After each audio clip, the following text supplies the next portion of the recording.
Baik, bismillahirrahmanirrahim. Assalamualaikum warahmatullahi wabarakatuh. Selamat datang di channel Wiwit Kurniandi.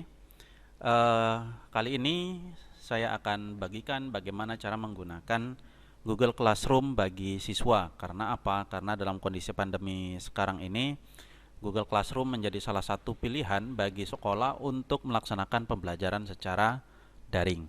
Ya. Oleh karena itu, saya akan bagikan tips bagaimana cara menggunakan Google Classroom bagi siswa. Oke, aplikasi yang harus ada itu adalah yang pertama Classroom, Google Classroom, yang kedua adalah Google Meet.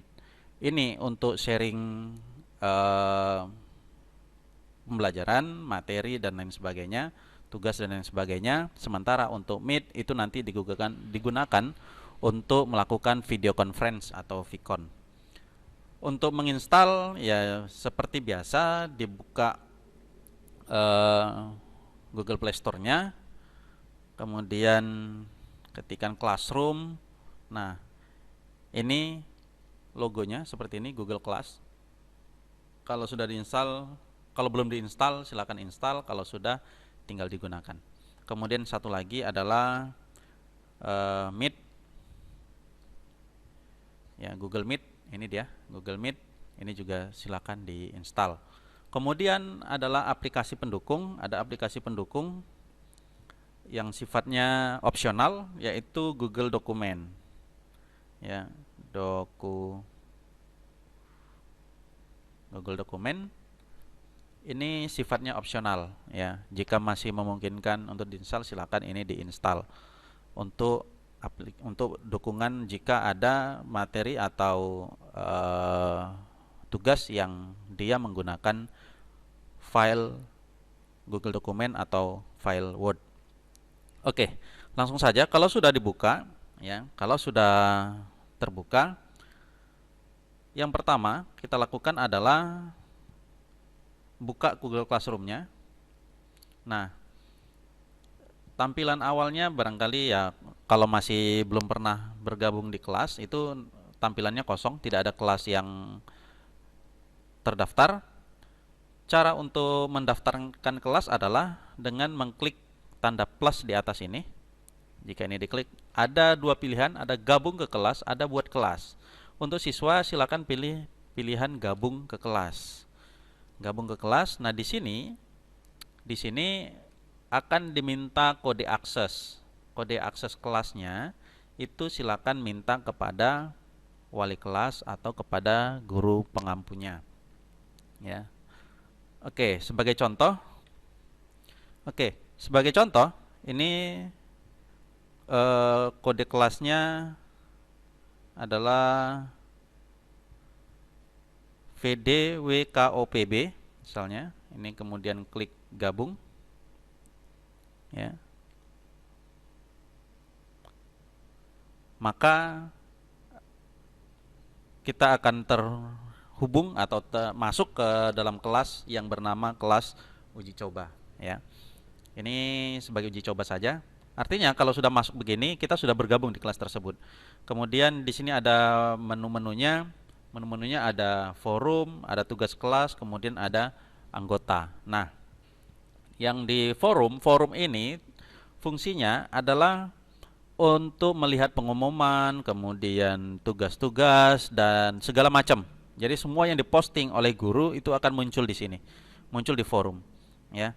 Nah, di sini siswa tidak diberikan akses oleh guru untuk melakukan posting apapun, tapi bisa menambahkan komentar di kelas. Misalnya ini ada tugas baru Mas Nasional SMK, maka di sini bisa dikomentari. Misalnya Wiwit hadir gitu ya. Misalnya diminta untuk absen di kelas, maka di situ kalian bisa komen. Kemudian untuk melihat tugas-tugas yang baru itu ada di mana? Di tugas kelas, ya. Tugas kelas di sini ada mata pelajaran seni budaya misalnya. Ini mata pelajaran seni budaya, ada tugasnya Mars SMK Nasional. Nah, untuk melihat bahwa tugas itu sudah dikerjakan atau belum, ya. Perhatikan di logo ini. Di logo ini jika warnanya selain abu-abu, ini tergantung daripada tema kelas, bisa biru, bisa orange, bisa ungu dan lain sebagainya, ya. Nah, kalau warnanya orange begini atau warna yang lain, itu artinya tugas belum dikerjakan. Tapi kalau warnanya sudah abu-abu, maka itu artinya tugas sudah dikerjakan, ya. Kemudian kalau kita melihat ini ada fitur juga, ada menu anggota. Ini adalah untuk melihat siapa guru-guru yang terdaftar di kelas ini, dan juga nanti ada tab satu lagi di sini adalah tab siswa, grup siswa. Itu kita bisa lihat siapa siswa yang sudah bergabung. Oke, sekarang bagaimana caranya kita mengerjakan tugas di Google Classroom. Nah, untuk mengerjakan tugas di Google Classroom, silakan klik tugas yang belum dikerjakan. Ini misalnya Mars Nasional SMK. Kemudian di situ ada lampiran. Lampiran itu biasanya berisi materi atau berisi template laporan, macam-macam tergantung daripada si guru. Misalnya tugasnya adalah tuliskan lirik SMK, tuliskan lirik SMK Nasional, Mars SMK Nasional maksudnya ini ya. Tuliskan lirik Mars SMK Nasional di kertas masing-masing, kemudian upload. Itu tugasnya. Kemudian apa yang kita lakukan dengan lampiran ini? Ini lampiran bisa berbentuk apapun. Bisa berbentuk file dokumen, bisa berbentuk file PDF, bisa berbentuk gambar, bisa berbentuk video, bisa berbentuk link internet dan sebagainya. Lampiran itu biasanya berisikan dengan materi atau template laporan. Nah, dalam hal ini tugas ini melampirkan yang namanya link video. Ya, silakan dibuka saja. Isi videonya apa? Ya, ini Mars Nasional SMK ya.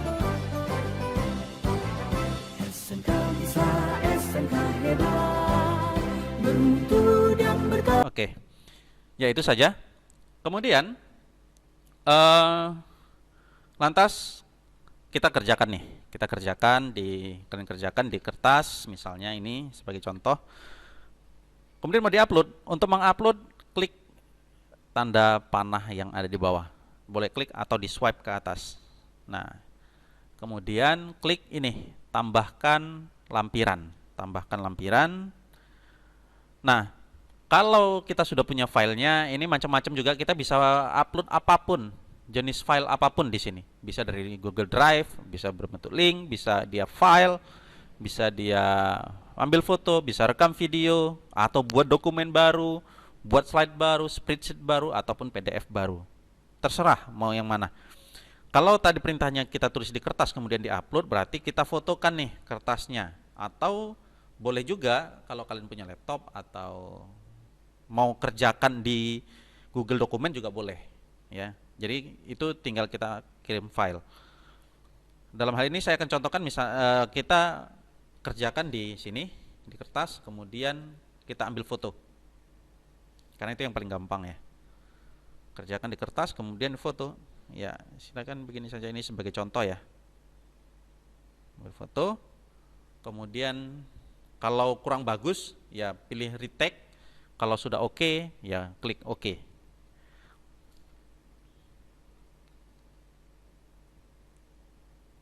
Oke, nah ini dia akan mengupload file yang tadi kita foto.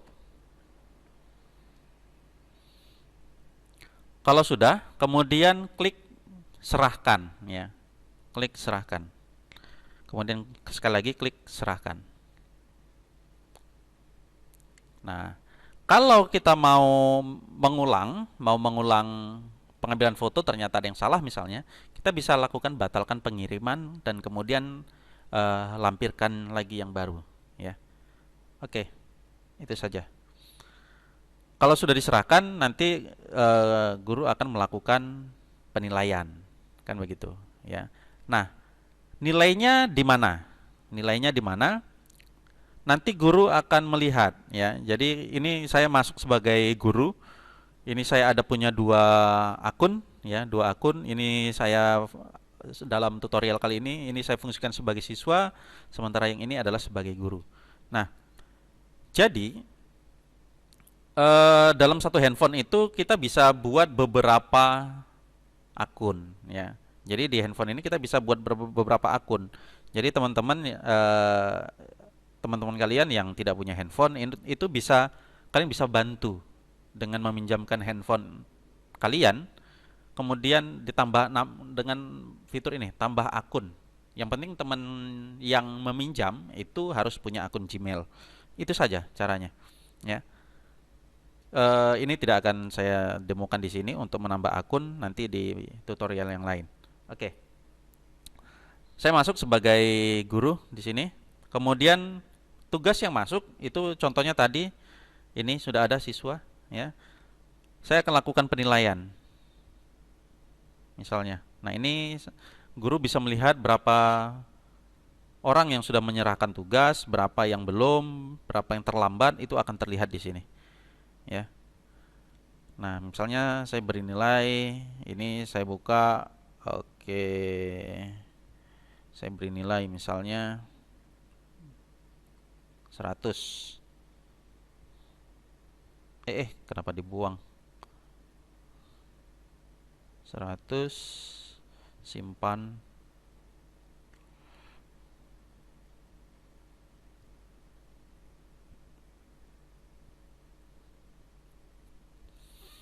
Kemudian grade-nya saya beri nilai 100. Kembalikan. Oke. Nah, dari sisi siswa itu akan bisa melihat, saya balik lagi ke akun siswa, akan bisa melihat berapa nilai yang diberikan oleh guru. Ya, ini terlihat di sini. Yaitu grade-nya adalah 100/100. Nilai saya 100. Kemudian di sini ada file yang sudah diedit oleh si guru. Nah, di sini guru bisa membuat penilaian, bisa membuat komentar dan sebagainya. Kalau saya lihat nih, saya buka itu file dari guru ya. Ini sudah ada nilainya 100. Ya. Kalau yang ini kan file yang tadi kita upload ya, file aslinya nih. Kemudian ada yang ada tambahan title edited. Nah, itu berarti dari guru. Ya, dari guru. Nah, ini adalah berbentuk penilaian atau ada komentar atau apapun lah yang diberikan oleh guru. Oke, itu saja untuk melakukan pengerjaan tugas di Google Classroom. Nah, ini terlihat ya, tugas yang sudah dikerjakan itu berwarna abu-abu. Ya. Oke, kemudian yang kedua adalah oh ya, satu lagi yang terlupa. Jangan lupa setiap melihat tugas itu perhatikan batas waktu. Ya, ini lihat batas waktu besok hari, waktunya pukul 23.59. Artinya tugas ini available sampai besok jam 23.59. Nah, jangan lewat untuk store tugas. Karena apa? Karena bisa menyebabkan pengurangan nilai. Ya. Oleh karena itu jangan sampai lewat dari batas waktu yang ditentukan. Walaupun di Google Classroom itu kita masih bisa mengupload tugas meskipun waktunya sudah lewat. Tapi nanti juga pasti ada pengurangan nilai dari guru, ya. Karena akan ketahuan siapa yang terlambat mengirim tugas, itu ketahuan di akunnya guru. Oke, selesai di Google Classroom. Ya, itu saja. Tidak banyak yang perlu dipelajari, sangat mudah.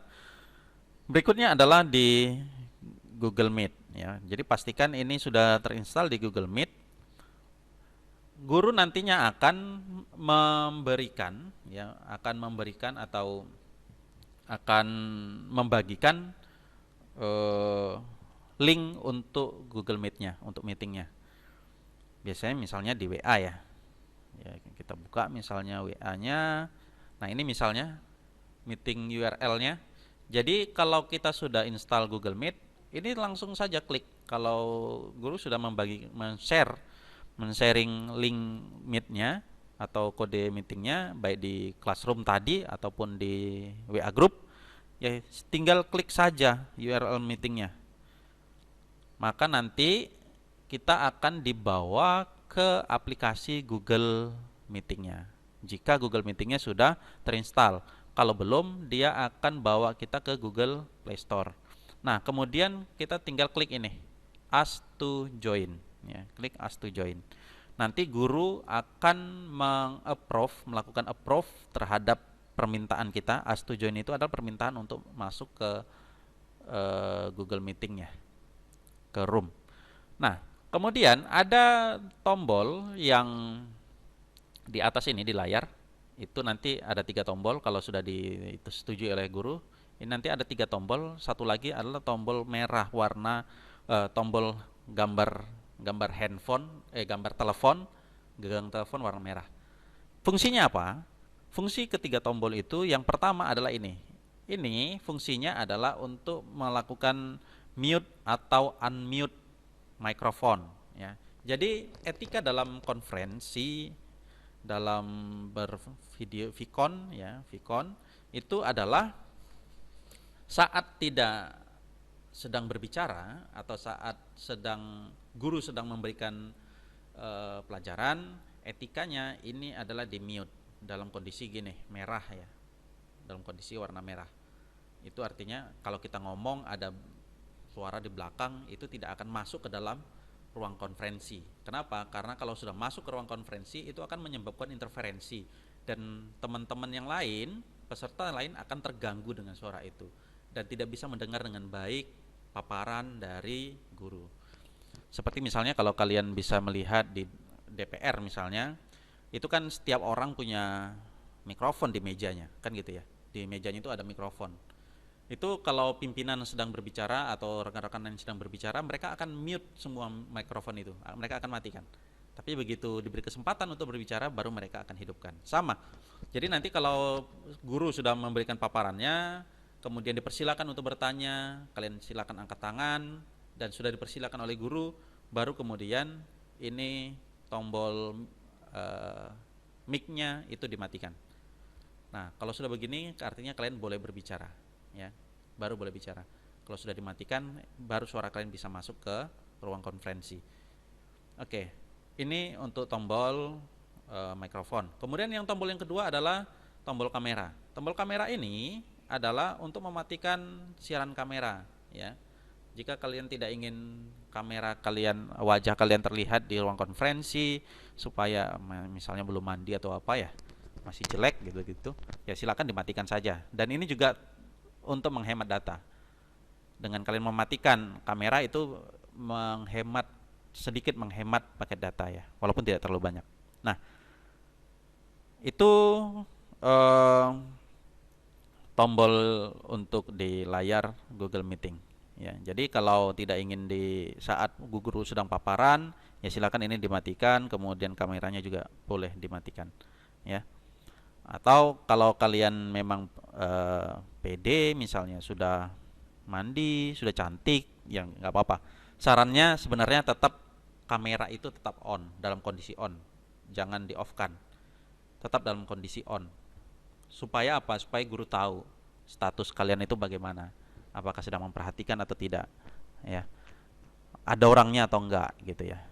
Oke, itu saja barangkali sebagai